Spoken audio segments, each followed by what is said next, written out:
Halo semuanya, apa kabar? Pastinya baik ya. Hari ini saya sedang berada di kediaman dan selama masa PPKM darurat sampai dengan PPKM level 4 ini saya nggak banyak untuk bikin konten YouTube ya. Di video sebelumnya, saya membuat konten perjalanan naik kereta api dari Jakarta menuju Bali 300 ribuan. Yang dimana isi videonya itu perjalanan saya dari Jakarta menuju Banyuwangi menggunakan kereta api, lanjut dari Banyuwangi, Pelabuhan Ketapang menuju Pelabuhan Gilimanuk menggunakan kapal feri. Setelah konten itu dibuat, saya juga bikin konten kepulangannya ya, dari Bali menuju Jakarta dengan menggunakan transportasi yang sama kurang lebihnya, namun perjalanannya lebih murah. Kalau misalkan perjalanan dari Jakarta ke Bali itu memakan biaya sekitar 300 ribuan, tapi perjalanan dari Bali menuju Jakarta itu memakan biaya sekitar 200 ribuan aja teman-teman. Karena di kedua video kemarin itu banyak yang berkomentar dan juga penonton yang berminat untuk melakukan trip seperti yang saya lakukan di video tersebut. Lanjut untuk video ini, saya akan membahas bagaimana perjalanan keduanya. Jadi bisa dibilang video ini itu akan membahas lebih rinci tentang perjalanan dari Jakarta ke Bali pulang pergi dengan ongkos sekitar 500 ribuan aja. Walaupun tak sedikit juga yang berkomentar di kedua video tersebut, mending naik pesawat lah karena waktu tempuhnya yang gak begitu lama ataupun sebagainya. Tapi teman-teman perlu diingat, kalau misalkan dari Jakarta ke Bali naik pesawat itu, saya yakin banget bahwa ongkosnya itu akan jauh lebih besar. Mungkin sekitar 2 kali lipatnya ya dibandingkan dengan trip saya menggunakan kereta api menuju Banyuwangi lanjut ke Bali menggunakan kapal feri. Sekarang ini kita membahas tentang ongkos perjalanan ya, tidak termasuk dengan biaya tes COVID dan lain sebagainya. Tidak juga membahas tentang biaya makannya berapa, biaya tes COVID-nya berapa. Saya di sini bakal benar-benar lebih fokus ke ongkos perjalanan saja. Percayalah ya teman-teman, kalau misalkan dari Jakarta ke Bali untuk masa-masa sekarang ini, di masa PPKM ataupun masa nanti PPKM transisi lah atau PSBB transisi lah, yang entah itu apa namanya, pasti ada yang namanya wajib menunjukkan surat tes COVID. Itu udah hal mutlak ya, mau naik pesawat, mau naik kereta, mau naik bus, ataupun teman-teman menggunakan kendaraan pribadi dari Ketapang menuju Bali itu saya yakin banget bakal diminta yang namanya mana? Surat keterangan negatif hasil rapid test antigen ataupun PCR. Untuk syaratnya ini berubah-ubah ya, jadi teman-teman bisa langsung cek di SE Kemenhub yang sudah diterbitkan tentang persyaratan perjalanan di masa teman-teman mau melakukan trip tersebut.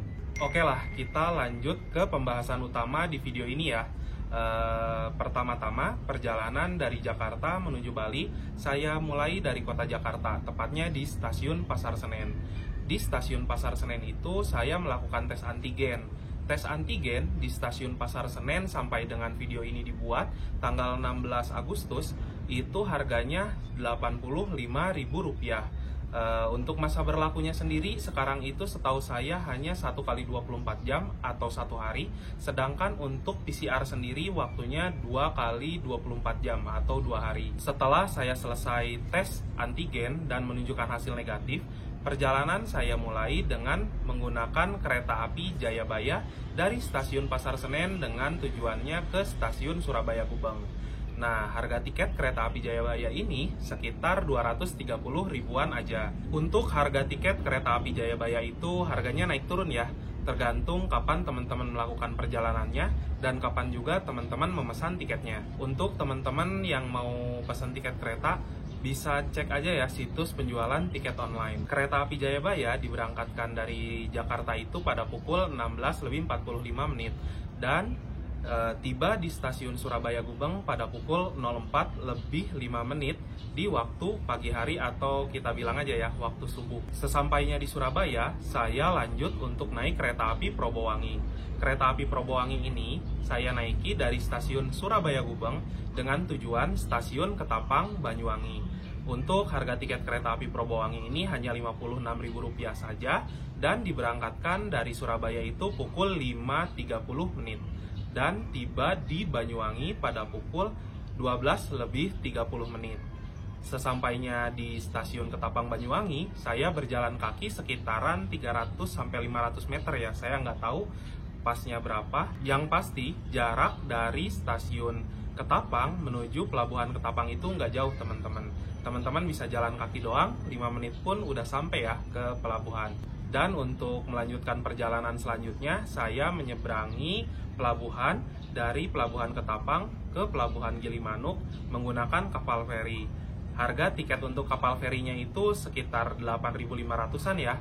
Dan teman-teman juga bisa beli secara online di aplikasi penjualan tiket online. Kalau nggak salah itu nama aplikasinya Ferizi ya. Untuk biaya dari Jakarta ke Bali itu sekitaran 295 ribuan ya. Terdiri dari perjalanan Jakarta-Surabaya sebesar 230 ribu rupiah. Perjalanan dari Surabaya menuju ke Banyuwangi sekitar 56 ribu rupiah. Dan perjalanan dari Banyuwangi menuju Bali sekitar 8.500 rupiah. Harga totalnya itu sekitaran 295 ribuan ya, hampir 300 ribu. Jadi kita sebut saja perjalanan dari Jakarta ke Bali itu sebesar 300 ribuan. Ingat ya teman-teman, Bali itu bukan cuma Denpasar. Sebenarnya banyak juga pantai-pantai yang bagus, yang lokasinya itu nggak jauh dari Pelabuhan Gilimanuk. Karena memang nggak banyak wisatawan yang datang ke area tersebut, jadi bisa dibilang pantainya pun nggak seterkenal dengan pantai-pantai yang memang ada di sekitaran Denpasar. Itu juga kelebihan kalau misalkan teman-teman dari Jakarta ke Bali jalur darat dan dilanjutkan dengan menaiki kapal. Teman-teman bisa mengunjungi juga pantai-pantai yang memang belum banyak dikunjungi oleh wisatawan lain. Maaf juga ya teman-teman, jadi di perjalanan dari terminal Gilimanuk ke arah Denpasar itu saya kebanyakan off kamera. Saya lebih fokus untuk menikmati perjalanan dan waktu liburan saya selama di sana.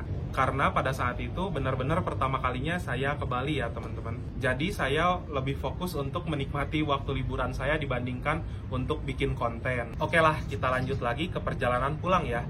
Perjalanan pulangnya itu dari Bali sama, dari terminal Gilimanuk menuju ke Banyuwangi sebesar Rp8.500. Dan dari Banyuwangi dilanjutkan naik kereta api lagi dari stasiun Ketapang ke stasiun Lempuyangan yang ada di Yogyakarta menggunakan kereta api Sri Tanjung. Dengan harga tiket Rp94.000 saja, diberangkatkan dari Banyuwangi itu jam 7 pagi dan tiba di stasiun Lempuyangan Yogyakarta pada pukul 19.43. Dari Yogyakarta, perjalanan dilanjutkan dengan kereta api Bengawan.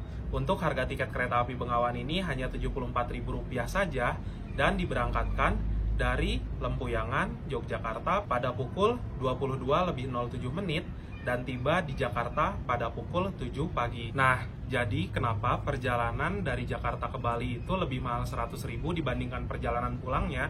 Karena untuk kereta api Jayabaya yang saya naiki dari Jakarta ke Surabaya itu adalah kereta tipe komersil. Walaupun sama-sama ekonomi, namun karena keretanya komersil, jadi harga tiketnya bisa dibilang lebih mahal ya.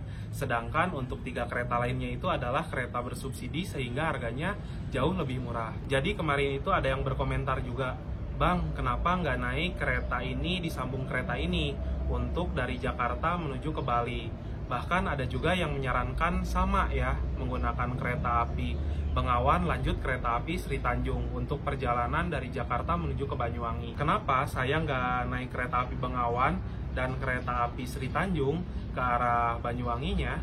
Karena dari Bengawan ke Sri Tanjung itu harus transit dulu sekitar 1 malam. Jadi untuk perjalanan ini memang saya ngepasin ya waktunya itu dengan perjalanan kereta ke arah Banyuwangi, mengingat kendalanya itu ada satu. Kereta-kereta yang ke arah Banyuwangi itu jumlahnya nggak banyak teman-teman, sangat terbatas dan jamnya juga sedikit. Jadi memang waktu saya itu harus benar-benar menyesuaikan dengan kereta yang ke arah Banyuwangi. Nah, di kedua perjalanan tersebut, dari Jakarta ke Bali, dari Bali ke Jakarta, ada waktu transit saya sekitar 1 jam 30 menit di Surabaya dan juga di Yogyakarta.